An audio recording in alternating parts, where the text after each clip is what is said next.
All right, since Monday is Labor Day, I just want to do a short video here going over the experiment for next week, since we won't have Monday to go over it as we normally do.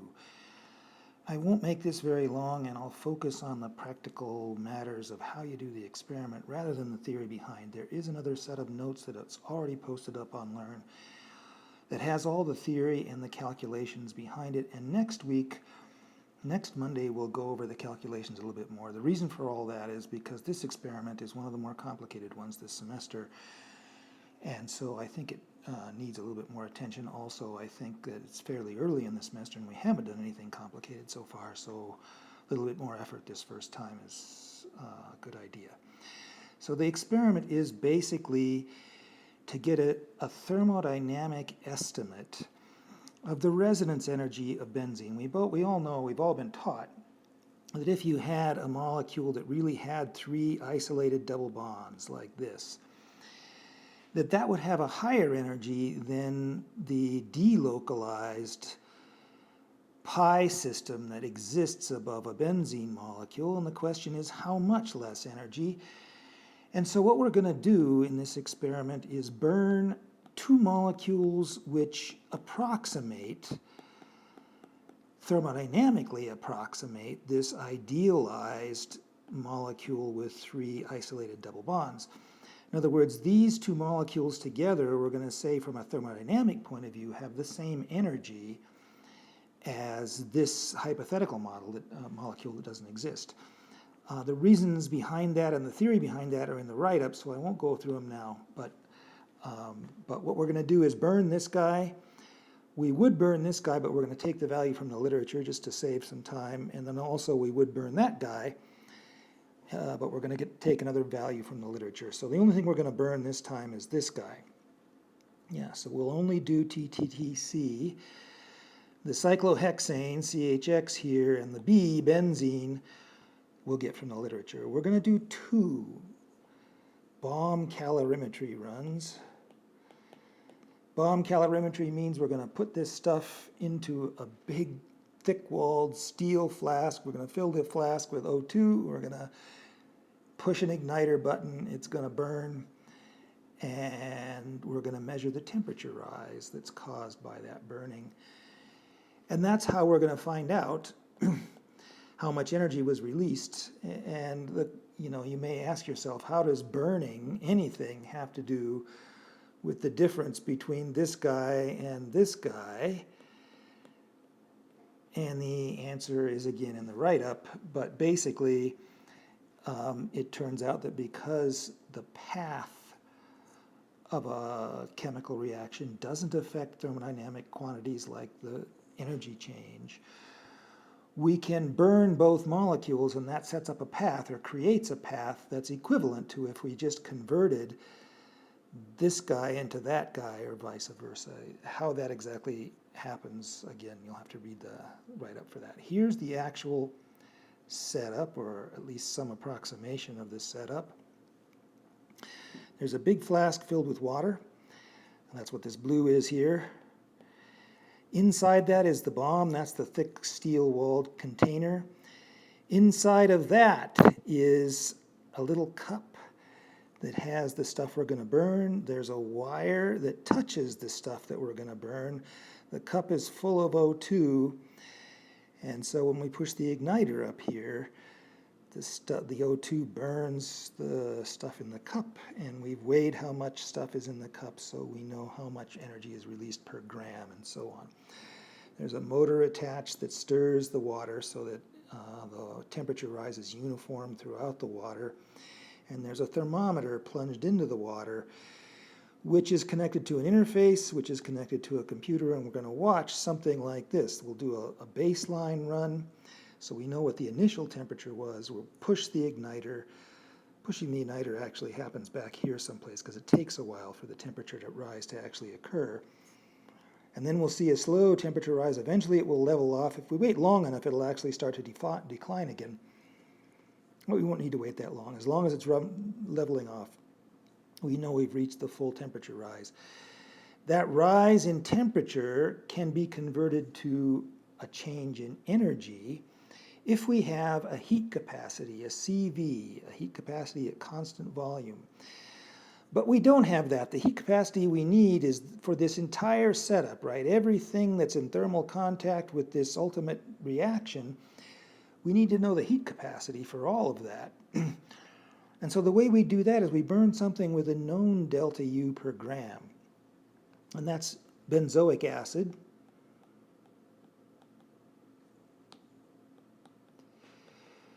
Whose value for burning we're going to look up, or we're going to get from the literature. It's actually in the write-ups already. We don't even have to look it up. And knowing that, we'll know how much temperature rise corresponds to a known release of a certain amount of heat. And so delta U over delta T will give us an estimate, at least, for the heat capacity. We're supposed to do this several times in order to get some statistics on these things, and we really should. If this were a real research project, we would. But because we have limited time, we're only going to do one of these things once, each of these things once. So our statistics will be bad. Our numbers won't be as accurate as they should be, but oh well, that's the best we can do, especially this semester where things are kind of disrupted. Then we're going to do a second run. It's essentially the same procedure, except that instead of putting a pellet of solid benzoic acid into the cup, we'll put a certain amount, about a mil, of liquid TTCC. TTCC is this stuff, into the cup, and we'll burn it. And this time we'll actually be able to measure, since we know the heat capacity, we'll be able to measure what the delta U released per gram of that stuff is. Here's a little bit, a sort of overall outline of what the process is for doing a bomb run. There are detailed instructions, and they're down here. We'll look at those again next, but it's good to get an overview first. So we weigh out the stuff we're going to burn into the cup. So the the benzoic acid pellet, or the TTCC liquid. We put everything together, which means we assemble this bomb apparatus, so all this stuff goes inside of this bomb apparatus. Actually, it's connected to this lid here. And then we close up the bomb apparatus, and then we fill it with O2, pure oxygen from an oxygen tank, from a high-pressure tank that is already in the lab. Then we immerse it in water and test it for leaks. You can either do that in this apparatus itself, in the calorimeter itself, or there's a little bucket that we've set up on the lab bench there. You can do it in that beforehand if you want, so maybe a little easier that way. But either way, we want to make sure that everything's sealed and tight. There'll be a few bubbles sometimes associated with the lid. When you first immerse it, there's a little bit of air that sort of clings to the outside of the bomb. That doesn't count, obviously. If you get a steady stream of bubbles, then you got something to worry about. And then you should depressurize the bomb and start over and tighten the lid maybe a little bit better. We'll go, the first time you guys do this, Amy and I will be right there doing it with you, because it is a little bit complicated. And one of the issues that can cause some trouble is that when you're tightening down this lid, at first it feels like it's all the way down, but it can still go a long way, so you can sometimes put it on not far enough. On the other hand, it's possible to go too far too. You don't want to start reefing on it really hard, but it takes a bit of threading before you get it all the way down and seated. And if you don't get it all the way down, then when you start filling it, it can pop off. That's bad, so we won't. We don't want that to happen. All right, then you put everything into the calorimeter. You fill the calorimeter with 2 liters of water. You weigh out the 2 liters, and the instructions say to measure the 2 liters with a flask, but weighing is more accurate, so we'll do that with distilled water because that affects the heat capacity.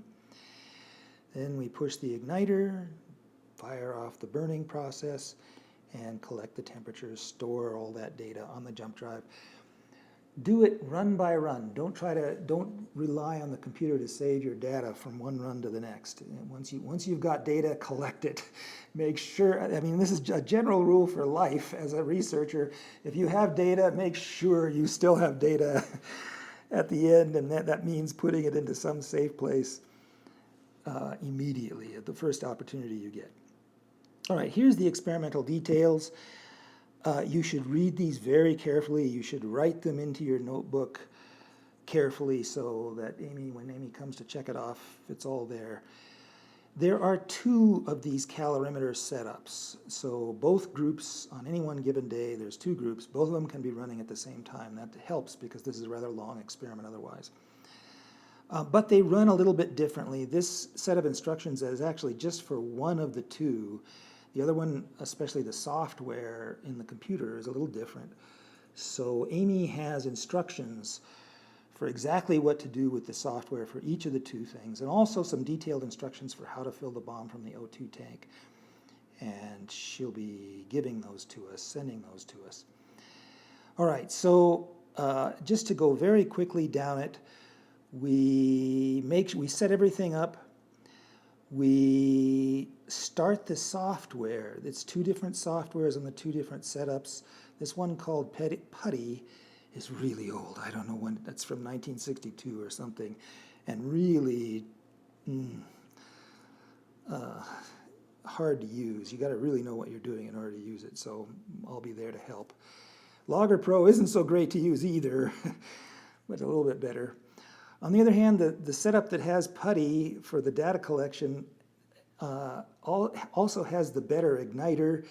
The Logger Pro setup has a bad igniter, and I hope that doesn't cause any trouble. It has caused some trouble in the past. If you do have trouble with that, you might have to do a repeat of the run and so on. That's, the fact that takes time, and we need that time, is part of the reason why we're only doing one run. Okay, so these are the instructions for how to set things up. You put a little bit of water into the bottom of the bomb. So in this bomb here, there's a mill of water down there, and you may wonder why that is so, and that's because we want an equilibrium amount of vapor pressure, of water vapor pressure in the bomb when the reaction takes place, because the reaction itself produces water, and we don't want to have to account for the vaporization energy of water. We want the water that the reaction produces to go out into this equilibrium setup and then ultimately end up down in the mill that's down at the bottom. In other words, the vapor pressure of water can't change if you're at equilibrium, so the excess water that's created will end up recondensing down here in the bottom. That's what that water is for. We weigh out the benzoic acid. We measure a certain amount of fuse wire. That's the wire that's going to set the reaction off. We have to measure it and weigh it, in fact, because it also contributes heat, and we want to correct for that. We want to subtract that heat. So we got to know how much we burned. So we're going to weigh the thing afterwards also. We're going to weigh it at the beginning, we're going to weigh it afterwards, and the amount that burnt is the difference in weight, of course. We're going to, fasten the wire so that it's touching. A point that's important is that these little cups, if it's the benzoic acid pellet that's in there, that's no problem. But the little cups are attached to the electrical circuit, so your wire can't touch the cup. It has to touch the stuff you're going to burn in order to start off the reaction, but it can't touch the cup down here, so be careful about that. For the pellet, that's easy to do, but for the TCCC, it's a rather shallow layer of liquid that's in the bottom of your cup, and you've got to touch that shallow layer but not touch the cup, or else you'll short circuit, and that's one reason why you might get a failure to ignite. So arrange the wire so the tip presses on the pellet and holds it in place in the center of the crucible. This is all about filling the bomb with oxygen.